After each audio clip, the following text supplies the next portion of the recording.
Hello friends, வணக்கம். Welcome to Sarguna சமையல். இன்றைக்கி நம்ம சேனலில் ஒரு அருமையான சுவையில் தக்காளி சட்னி தாங்க செய்ய போகிறோம். எப்பவும் ஒரே மாதிரி தக்காளி சட்னி செய்யாமல் இந்த மாதிரி ஒரு முறை தக்காளி சட்னி செய்து பாருங்கள். இதோட ருசி செம்மையாக இருக்கும். எல்லாருமே விரும்பி சாப்பிடுவாங்க. இது எப்படி செய்யுதுன்னு பார்க்கலாமா? அதுக்கு முன்னாடி நம்ம சேனலை இப்போ தான் முதல் முறையாக பார்க்குறீங்கன்னா சப்ஸ்கிரைப் பண்ணிக்கோங்க. இப்போ வாங்க தக்காளி சட்னி எப்படி செய்யுதுன்னு பார்க்கலாம். இதை பண்ணுறதுக்கு அடுப்பை பற்ற வச்சுட்டு ஒரு கடாயை வச்சுக்கோங்க. அதில் 2 டேபிள் ஸ்பூன் எண்ணெய் ஊற்றிக்கோங்க. எண்ணெய் சூடானதும் 1.5 டீஸ்பூன் உளுந்தம்பருப்பு சேர்த்துட்டு, உளுந்தம்பருப்பு லைட்டாக இந்த அளவுக்கு செவந்து வந்ததும் 3 பெரிய வெங்காயத்தை நீல வாக்கில் கட் பண்ணி வச்சுருக்கிறேன். அதை உள்ளே சேர்த்துக்கலாம். இது கூடவே 5 பச்சை மிளகாய் சேர்த்துக்கிறேங்க. உங்கள் காரத்துக்கு தகுந்த மாதிரி பச்சை மிளகாயை கூட குறைய பார்த்து சேர்த்துக்கங்க. கூடவே ஒரு 7 பல்லு பூண்டு தோலெல்லாம் உரிச்சிட்டு வச்சுருக்கிறேன். அதையும் சேர்த்துக்கலாம். சேர்த்துட்டு இந்த வெங்காயம் பார்த்திங்கன்னா ஒரு 3/4 பாகம் இந்த அளவுக்கு வதங்கி வர வரையும் வதக்கிக்கோங்க. வெங்காயம் இந்த அளவுக்கு வதங்கினா போதுங்க. இப்போ இது கூடவே ஒரு 6 தக்காளி நல்லா பழுத்த தக்காளியை பார்த்து எடுத்துக்கோங்க. 6 தக்காளி நீல வாக்கில் கட் பண்ணி வச்சுருக்கிறேன். அதையும் சேர்த்துக்கலாம். 3 வெங்காயம் எடுத்திங்கன்னா 6 தக்காளி எடுத்துக்கோங்க. அப்படி சேர்த்து செய்யும்போது இந்த சட்னியோட டேஸ்ட் ரொம்பவே நல்லா இருக்குங்க. இந்த தக்காளி வதங்கிறதுக்கு உப்பு சேர்த்துக்கலாம். சட்னிக்கும் சேர்த்து இப்போவே உப்பு சேர்த்துட்டேங்க. உப்பு சேர்க்கும்போது தக்காளி நல்லா வதங்கி வந்துடும். பாருங்கள், தக்காளி இந்த அளவுக்கு நல்லா குழஞ்சி பாருங்கள், நல்லா வதங்கி வந்துடுச்சு.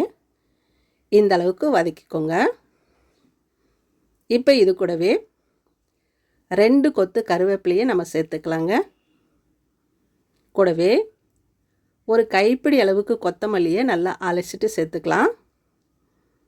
எப்பவுமே தக்காளி சட்னி செய்யும்போது கொஞ்சம் கருவேப்பிலையும் கொஞ்சம் கொத்தமல்லியும் சேர்த்து செய்து பாருங்கள். அந்த சட்னியோட டேஸ்ட் செம்மையாக இருக்கும்.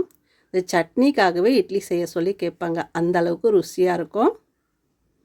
தக்காளி பார்த்திங்கன்னா நல்லா வதங்கிடுச்சு. இப்போ அடுப்பு அணைச்சிட்டு ஆற வச்சுடுங்க. ஆறட்டும். ஒரு மிக்ஸி ஜார் எடுத்து வச்சுட்டு நம்ம வதக்கி வச்ச வெங்காயம் தக்காளி விழுதை இந்த மிக்ஸி ஜாரில் சேர்த்துக்கலாம்.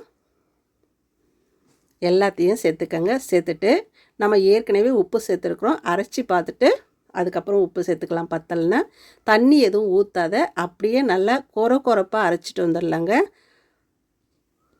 பாருங்கள், இந்த அளவுக்கு நான் கொரப்பாக அரைச்சி எடுத்துகிட்டு வந்திருக்கேன். எடுத்து காமிக்கிறேன் பாருங்கள். எந்த சட்னியுமே கொஞ்சம் கொரப்பாக அரைச்சிங்கன்னா அதோட டேஸ்ட் ரொம்பவே நல்லாயிருக்கும். இப்போ இந்த சட்னியை வேறு பவுலுக்கு நம்ம மாற்றி வச்சுக்கலாம். தண்ணி எதுவும் ஊற்றாமல் இந்த மாதிரி கெட்டியாகவே சட்னியை அரைச்சி எடுத்துக்கோங்க. எல்லாத்தையும் பாத்திரத்துக்கு மாற்றிட்டு ஒரு 1/2 டம்ளர் அளவுக்கு தண்ணி ஊற்றிட்டு மிக்ஸி ஜாரில் அலசிட்டு இந்த சட்னியில் ஊற்றிக்கோங்க. ஊற்றிட்டு நல்லா கலந்து விட்டுக்கோங்க. உங்களுக்கு தண்ணியை தான் சட்னி வேணும் அப்படின்னு நினச்சிங்கன்னா தண்ணி ஊற்றி கலந்துட்டு அதுக்கு தகுந்த அளவுக்கு உப்பு அட்ஜஸ்ட் பண்ணி சேர்த்துக்கோங்க. எத்தனையோ விதமாக தக்காளி சட்னி அரைச்சிருப்பீங்க. நான் அரைச்ச மாதிரி இந்த மாதிரி ஒரு முறை நீங்கள் தக்காளி சட்னி அரைச்சி பாருங்க, செம்மையாக இருக்கும். இப்போ இதுக்கு ஒரு தாளிப்பு போட்டுடலாம். ஒரு தாளிப்பு கரண்டியில் எண்ணெய், கடுகு, சீரகம், உளுந்து, ஒரு கொத்து கருவேப்பிலை, ஒரு 3 காய்ந்த மிளகாய் சேர்த்துட்டு நல்லா தாளித்து கொட்டிடுங்க. அவ்வளோதாங்க. ஒரு அருமையான சுவையில் வித்தியாசமாக தக்காளி சட்னி சூப்பராக தயாராகிடுச்சு பாருங்கள்.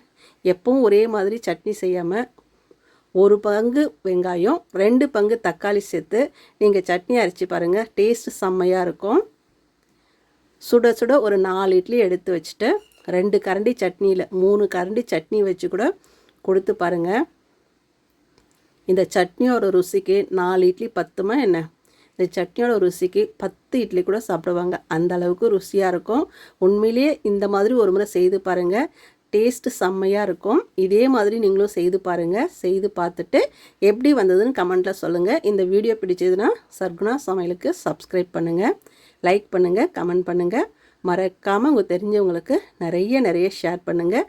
அப்படியே பக்கத்தில் இருக்கிற பெல் பட்டனையும் அழுத்தி விடுங்க. நன்றி, வணக்கம்.